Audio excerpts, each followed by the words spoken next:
Hi, everyone, and welcome to Rams in the Corner Office, a student to alum interview series from your Colorado State Alumni Association. My name is Adam, and I'm a first-year student here at CSU studying biology. And today I have the pleasure of sitting down with fellow Ram, class of 1978 alum, Captain Kent Rominger, to learn more about his career journey, leadership path, and the experiences that shaped them along the way. Captain Rominger, thank you so much for being here today and for sharing your time and insight with us. My pleasure, and anything for the Rams. Now, as we start off, my first question would be, I would like to start at the very beginning, and many people, myself included, dreamt of becoming an astronaut when we were young. Now, did you share this dream growing up, or did you imagine a different path for yourself? So growing up, I was fascinated with space and astronauts, but realistically, I didn't think I could ever be an astronaut. At a young age, my father took me flying. I was 7 years old, and I fell in love with flying. And at that point, I started kind of realizing that I'm truly an adrenaline junkie, adrenaline junkie. I love acceleration, and acceleration usually turns into speed. So from the time I was 7, I started thinking about becoming a pilot. And then by the time I was in high school, I decided I wanted to be an airline pilot. So when I went to CSU and majored in engineering, I didn't really want to join the military, but I really wanted to be a pilot. And it wasn't until my junior year in college I decided I would actually join the military because I really wanted to fly. But I loved also being an engineer and being able to use my engineering degree. Yeah, okay. That's very interesting. Was your father a commercial pilot, or was he just a private pilot? He was just a private pilot. Okay. So he he flew flew in Civil Air Patrol some, and then he used the Bonanza a lot, going from Southern Colorado into Denver for his business. Okay, okay. That's pretty cool. Um, and now, how did CSU fit into your journey into space? Yeah, so I grew up in a town, Del Norte, that's like 1,400 people, and my father had gone to CSU, and so I looked hard at CSU. He took the engineering curriculum as well. So it was kind of because he had done that. And when I looked at what I liked and what I didn't like, it was kind of a process of elimination. I wasn't interested in history. My mom was an English teacher, but I was not good in English or the social skills. I was much better on the technical side, so math and somewhat science. So engineering was kind of a natural fit. And I got to tell you, I loved. I was scared to death, showing up my freshman year. But once I got familiar with the campus and the professors and really the students, CSU was just such a good fit for me. I really appreciated everything CSU had to offer. Awesome. I feel like that's the same with me. I am not grammatically inclined at all. I just kind of like the sciences, so that's why I chose biology. I feel like that was the best fit for me. So I feel like we share that in common. Yes. So was there a specific moment where you knew that becoming an astronaut was truly possible, or was there a moment that you felt that you made it exactly? After I left CSU, I joined the Navy, went through flight school, became a fighter pilot, loved being a fighter pilot. It really fit right into my being an adrenaline junkie. And as a fighter pilot, you got to go through Top Gun. And it was when I was a young fighter pilot that a Navy test pilot came through and talked to our squadron. And he mentioned that if you're interested in being an astronaut, particularly a pilot astronaut, you had to have a test pilot degree. And so that's when I set my sights on becoming a test pilot to become an astronaut. And I did get accepted into test pilot school. And at, at the time, I truly wanted to stay at Miramar and go to Top Gun as an instructor. I had gone through Top Gun as a student, and I was offered that, which for a fighter pilot was a dream. So I actually was torn when I got offered test pilot school because I knew it wasn't going to be as exciting or fun, sheer fun. But I also knew that if I didn't do that, my dream of being an astronaut would never happen. So I did choose to go to the test pilot school. And on the way, I went to the Navy's graduate school in Monterey, California. And on completion of that and the 1 year test pilot school, I got a master's in aeronautical engineering. And then I applied to NASA. And when I went down and interviewed, I felt like the interview went good. So yes, it was that moment where I thought, hey, I've got a shot at this, right? It could actually happen, but it didn't. I got a call from NASA saying, hey, thank you for the application, but we didn't choose you. And it was actually devastating, and which was to me so interesting because I didn't get it. I'd never expected to get selected. But after going through it all, I got so excited about it and felt like I'd gotten pretty good feedback from the board, particularly the chairman of the selection board. So when I didn't get selected, it really stung.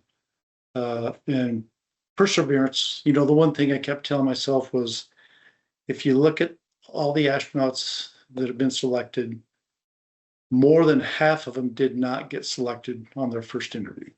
So perseverance is a lesson that NASA definitely drives home.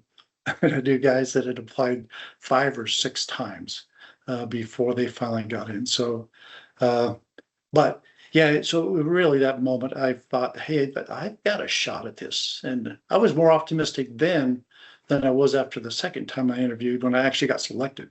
I didn't think I was going to get selected the second time. And the first time I thought I had a chance.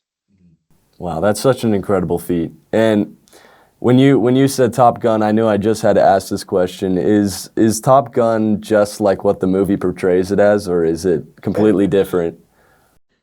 So no, so some of the things, the flying scenes are really exciting to watch. It's actually a little bit different.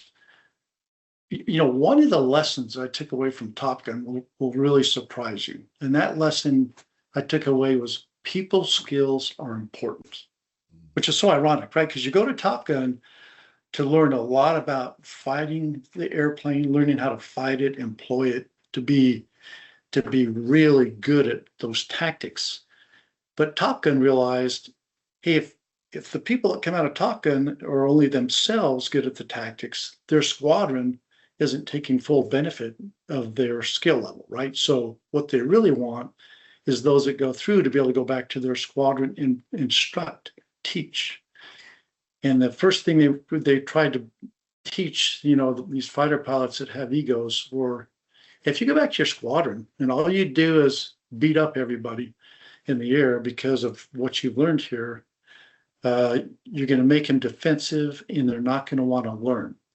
So when you go back, your attitude should be, you want them to want to know what you know. And you need to put yourselves in their shoes and figure out how to teach them without always hammering them, to the point where you maybe don't shoot them, you knock the flight off. So it's not as painful for them, but when you come back, you can debrief how and why. And they also said, hey, take the who out of it. So don't talk about, I shot you. Say, hey, the F-14 got behind the F-15, or the F-14 might have given an advantage on the F-5, that sort of thing. And so it was really, I was just fascinated that, the first week out of a 5-week course, they kept emphasizing in the briefings how important it was to be a good instructor, communicator, and it really boiled down to people skills. If you're a jerk about it, nobody's going to want to be around you, much less learn from you. Yeah, of course. That's very interesting. I really like that a lot. Now, in light of your training, I'm sure that your first launch into space was quite a story, and I'm sure that I would be shaking in my boots if I was in the cockpit.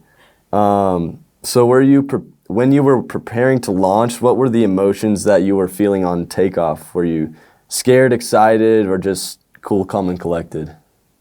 Yeah, so interestingly, and I get asked this question a lot, hey, were you really nervous sitting on on a stack with 4 million pounds of fuel. It could create a huge explosion, and not in the least was I worried about that. And if it did happen, it's like, hey, I wasn't going to feel anything anyway. So our first launch attempt, I was a little nervous because in the pilot seat, you have some really important things to do. You have to start the auxiliary power units. You have to do some configuration with switches. You want to get everything right. None of it's hard, but you're kind of laying on your back, in the vertical, and you're in a suit, and things are they're a little more awkward than normal. So I was kind of concerned about doing that right, and kind of neither excited nor nervous. And actually, all 5 of my launches, I fell asleep on the launch pad. So you get in early, and on my first flight, we actually tied a record that you don't want to tie. We tied the number of launch attempts before we finally got spaceborne, and that number was 7. So we launched on our 7th attempt.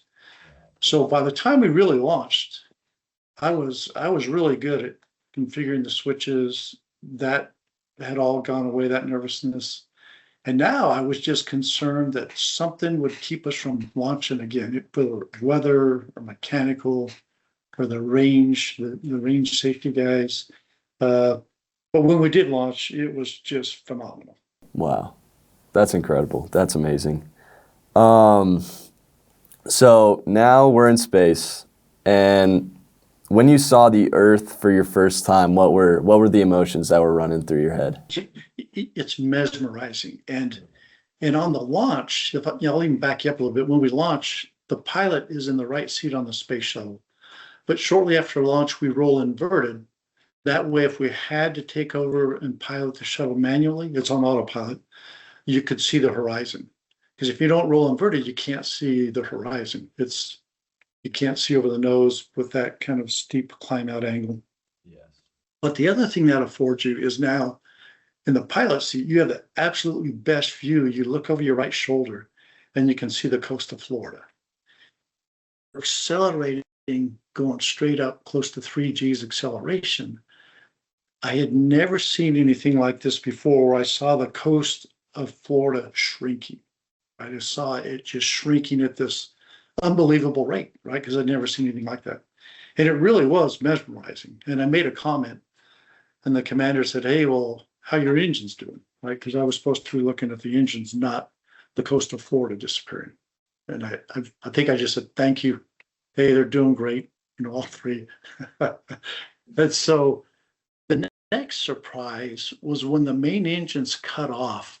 You're accelerating at 3 times gravity. So if you weigh 200 pounds, you weigh 600 pounds at this point. And that transition from 3Gs to 0, you can instantly go from that to free fall, which is floating. And that sensation caused me to wave my arms, like if you jump off a high dive or a cliff at Lake Powell or something. Yeah. And so I started waving my arms, and the commander looked over and just shook his head like, oh, these rookies. So that was shocking.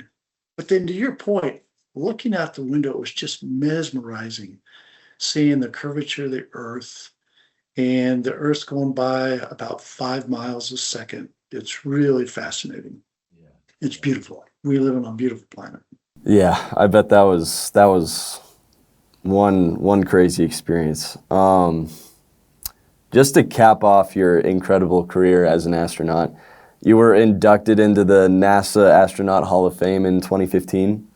What did accepting this great honor mean to you? And looking back on your career, did you ever think that you would ever accomplish this feat? No, I did not ever expect to accomplish that feat whatsoever. It was such a special moment because the Hall of Fame, it's really your peers that vote you into the Hall of Fame.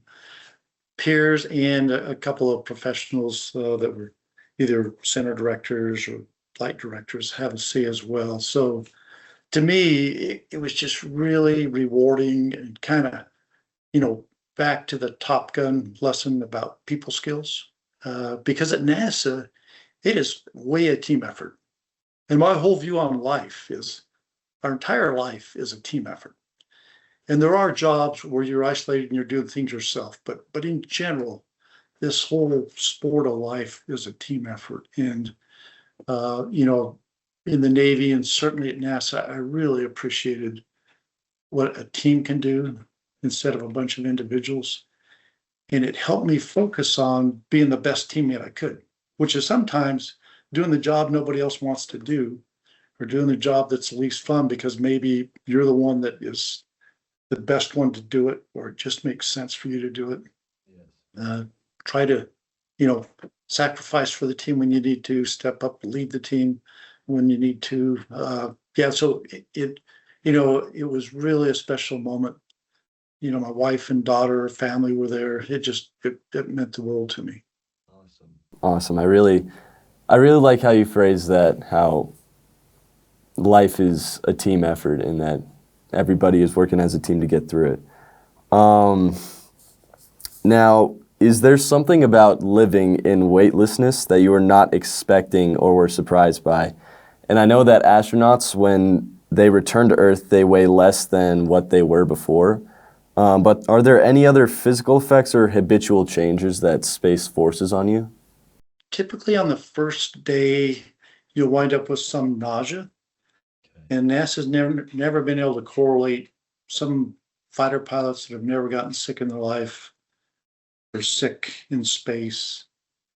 I would say probably 80% of all first-time flyers have some kind of nausea. So on the first day I was kind of nauseous, and by the end of the day, I was not feeling good. I was very careful moving around. So, and I went to sleep and woke up and felt great the next day. But that nausea, you know, and it doesn't come on right away. And they warn you, hey, don't be doing backflips out of your chair and spinning around and doing a bunch of stuff because you'll regret it later. And so I mostly followed that advice. The first thing I noticed though was floating was so much fun. And we'd gotten to do it for about 30 seconds at a time on the NASA's Vomit Comet, but it's a 707 airplane that would fly parabolic arcs. And so you'd get about 30 seconds of float time. And I loved it there. But in space, floating, you know, for somebody that loves to fly, floating without a wing was just really, really fun. I really enjoyed it. And it takes a while to be good at it. It's a skill you develop. So the other thing too is you grow, you know, you're about an inch longer or taller in space without your spine, mostly your spine being compressed. Okay, interesting.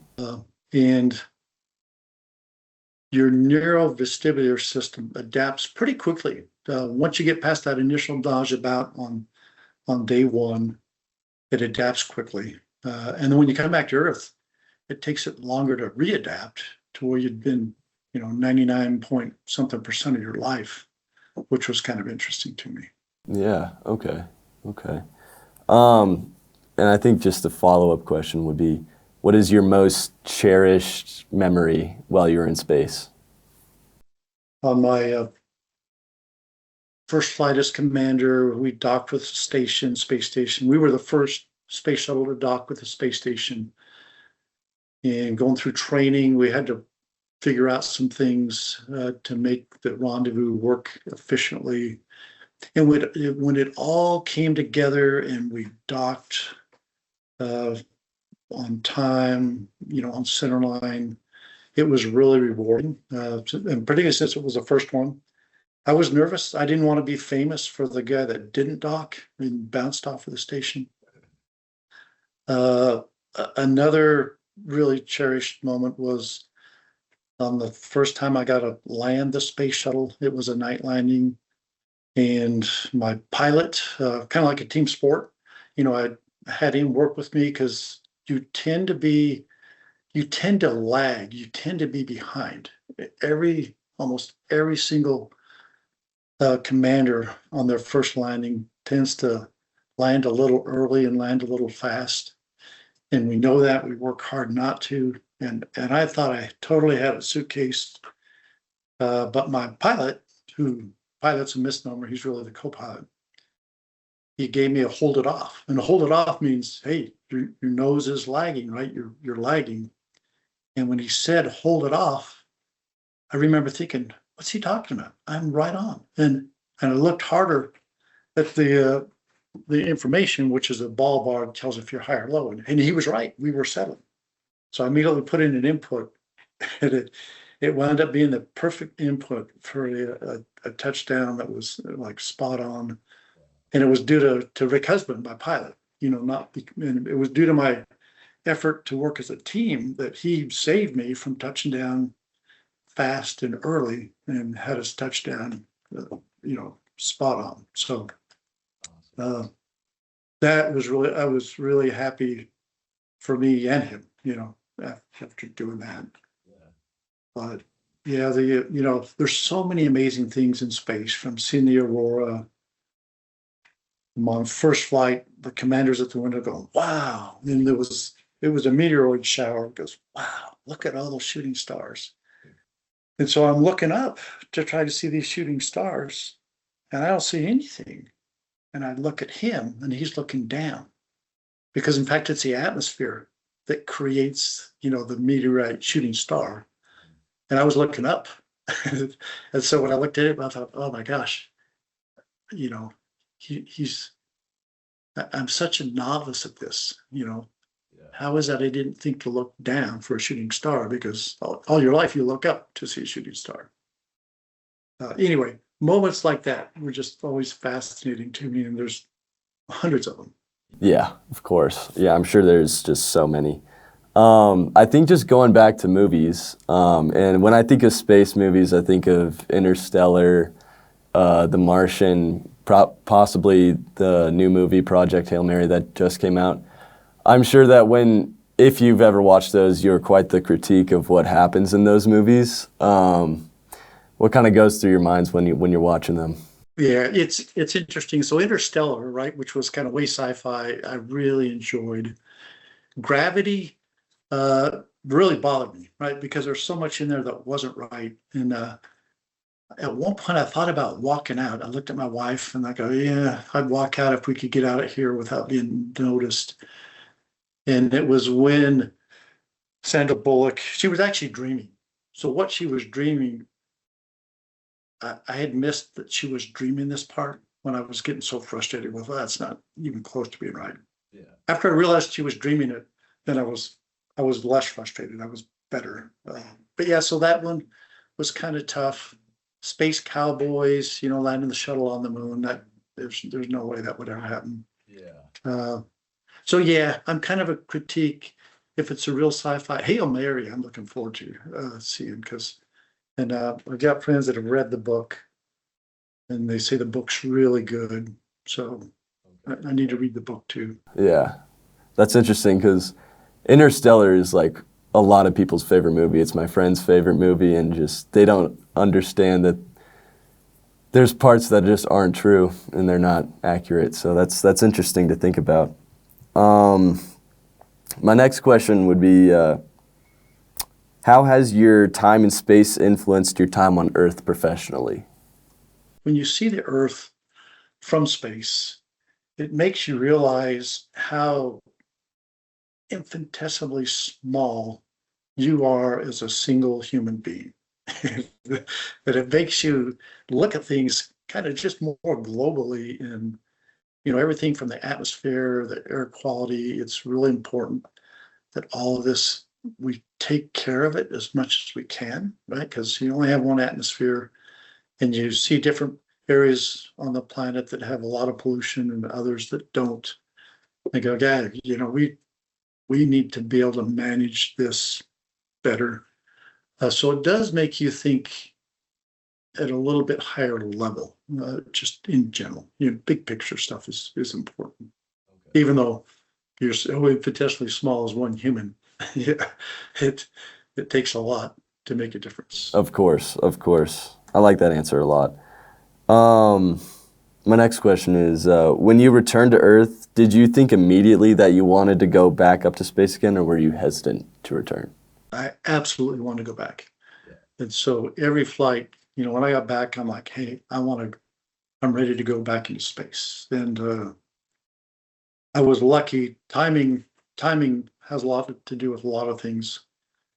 And because I flew in 95, 96, 97, 99, and 2001. So 5 flights in a 6-year period, and I loved it. Every time I was just absolutely ready to go back. Yeah. It is such a neat experience. Awesome. Yeah, I bet it's one of a kind. When you look ahead to the future of industry, what excites you most about space exploration? NASA now is really amping up their game to get boots on the moon, and then later go to Mars. So I'm kind of excited to see this most recent effort. And NASA got a new administrator, Jarek Isaacman, who appears to be, you could not have a better NASA administrator than Jared from what I've seen so far, which is really encouraging to me. But yeah, back to the moon and then on to Mars. And Mars is doable, but it is more risky. Yeah. Certainly, because it's going to be a 2-year trip. Because with conventional propulsion, it takes about 8 months to get there, 8 months to get home. That's 16 months. And then when you're there, once you get there, you either have to come back right away, otherwise, because you do have literally need the planets somewhat aligned, or you're going to wait 8 months till they are aligned. So it's really a 2-year adventure in space. And so a lot of things can go wrong, and there aren't many abort options like there are out of low Earth orbit, like where we've been. And even the moon, you're only a few days from the planet Earth. So anyway, that to me, that's really exciting. Moon and Mars. Yeah. Do you have a prediction for when the mission to Mars will be launched? I don't, since budget is important, and in the Apollo days, NASA had a huge percentage of budget, like 20-fold, I think, what the NASA budget is now in those dollars to today's dollars. So if we're actually going to build an outpost on the moon, that's a good decade. So I think the soonest we'd ever get to Mars would be mid to late 30s. Captain Rominger, what would you say to current CSU students in regards to their careers, or if they want to become an astronaut, what would you say to them? I would tell them to work hard, give it your best. And to give it your best, figure out what it is you're passionate about. And then follow that passion. And then be ready for setbacks. Perseverance is so important. But if you're willing to persevere and give it your best, you'll be amazed what can happen. And then lastly, the motto I had with my space shuttle crews when I was a commander was, if you're not having fun, you're not doing it right. So it's important, right? We're only on this rock called the Earth for so many days, and it's important to enjoy your venture through life. It's important to have fun, which doesn't mean you're goofing off and being irresponsible. You can work hard, do great things, and have fun. But it's important to have fun on this journey of life. Well, Captain Rominger, thank you so much for sharing your story with us today. Before we wrap up, we always like to end with one final question. What makes you proud to be a CSU Ram? I am so proud of Colorado State University, and on different boards I've been on when they're looking for students, I say, if you want students that have a great work ethic and are willing to come in and learn and do the right thing for you, it's a Colorado State Ram. Captain Rominger, we're so grateful you're part of the Ram community. On behalf of the Colorado State University Alumni Association, thank you again for joining us in Rams with the Corner Office. Go Rams! Go Rams!